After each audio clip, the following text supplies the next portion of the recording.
যে আমার সবজিটা আমি একটু পেঁয়াজ দিই না। এখন যেহেতু পেঁয়াজের দাম যখন যেরকম ওরকম খেয়ে দেখবেন। সত্যি আমাদের মাননীয় প্রধানমন্ত্রী সে তো আমাদেরই, আমরা তো বাঙালি, ঠিক আছে, আমরা বুদ্ধি বের করি।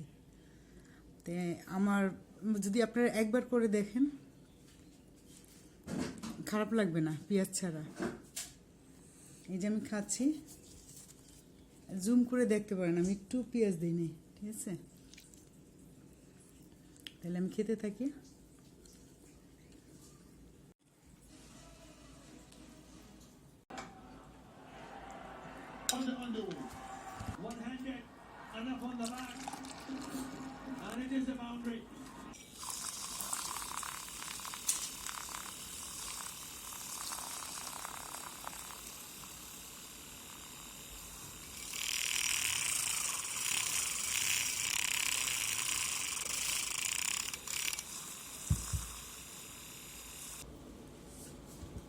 শুধু চা খাওয়া, নাস্তা করা এটাই আমাদের কাজ না, এর ফাঁকে অনেক কাজ থাকে।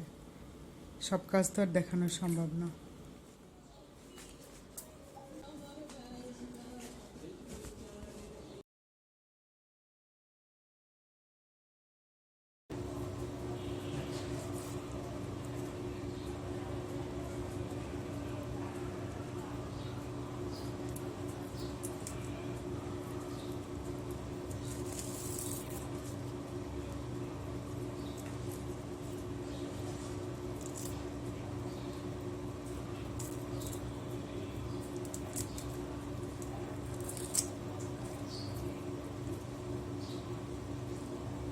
আপনারা ভাবতে পারেন এটা আবার দেখানোর কি আছে। আমি মনে করি আপনারা অনেকেই হয়তো জানেন না এই মাছটাকে এইভাবে করে ছিলতে হয়, কেচি দিয়ে বা বটি দিয়ে যেভাবে কাজ করে এটা কাটতে হয় না, না কাটলেও হয়। এইভাবে দেখে কত সুন্দর করে আমি এটা করেছি। শিখার কোনো বয়স নেই আমি মনে করি। আমি কিন্তু এখনও শিখি। হ্যাঁ, যে নতুন গৃহিণীদের জন্য সুবিধা, আমি এটা দেখাচ্ছি আর কি। যারা নতুন গৃহিণীরা আছেন, নতুন গৃহিণীরা যে পারে না তা না, দেখা গেল পুরাতন গৃহিণীরাই পারেন অনেক সময়। আমরা অনেক কিছুই পারি না, ঠিক আছে। আমরা অনেক সময় নতুন গৃহিণীদের থেকে অনেক কিছু শিখি। যেমন আমার এগুলি, আমার মা যখন কাজ করতো আমি এগুলো দেখতাম, আমার মা কিভাবে কাজ করে।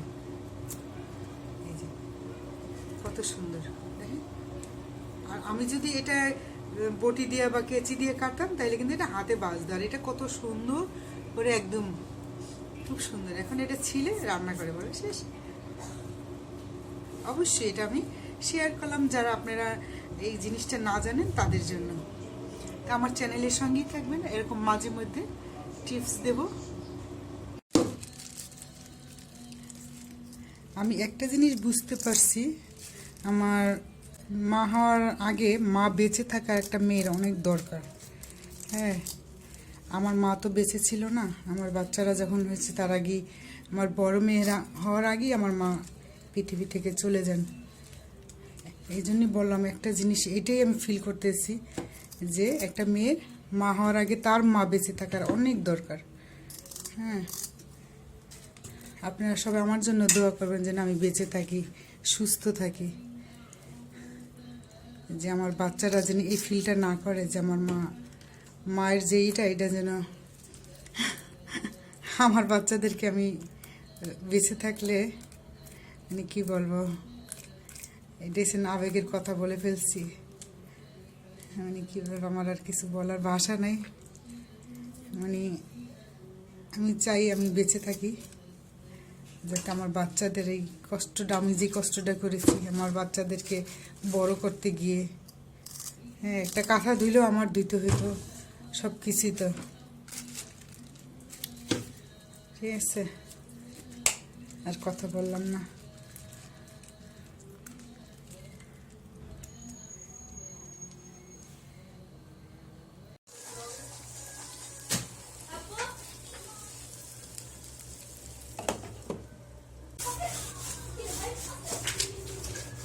আমরা কাজের পর যদি সঙ্গে সঙ্গে আমরা চুলাটা মুছে রাখি রান্না করতে, তাহলে আমাদের কাজটা অনেকটা কমে যায়। হ্যাঁ,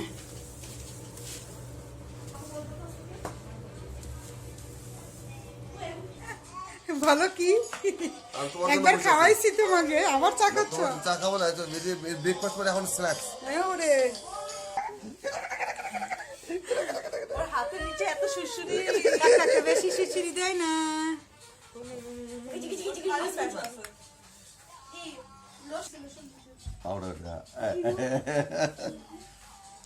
ও সেই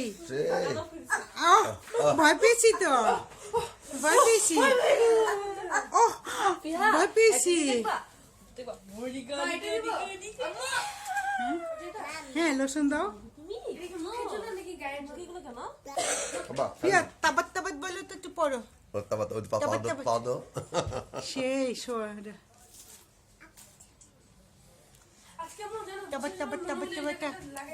শিক্ষিত মানুষ তো ভাত লেগেছি বিরক্তি লাগে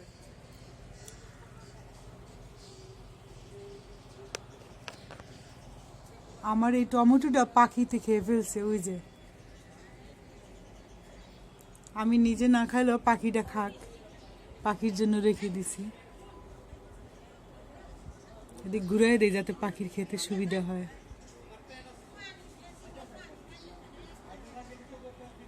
আমি এক বাসায় যখন ছিলাম কতগুলো শালিক পালতাম মানে পালতাম বলতে ঘরে না খাঁচায় না ভাত দিয়ে দিতাম অনেক শালিক আসতো আর যেদিন দেরি হইতো সকালে দিতে এসে জানালার পাশে টক টক করে দিয়ে ঠোঁট দিয়ে ঘুরতো মানে আমাকে উঠাইতো ঘুম থেকে পাখিগুলিতে এই যে টমেটোটা পাখি খাচ্ছে ওর জন্যই থাক না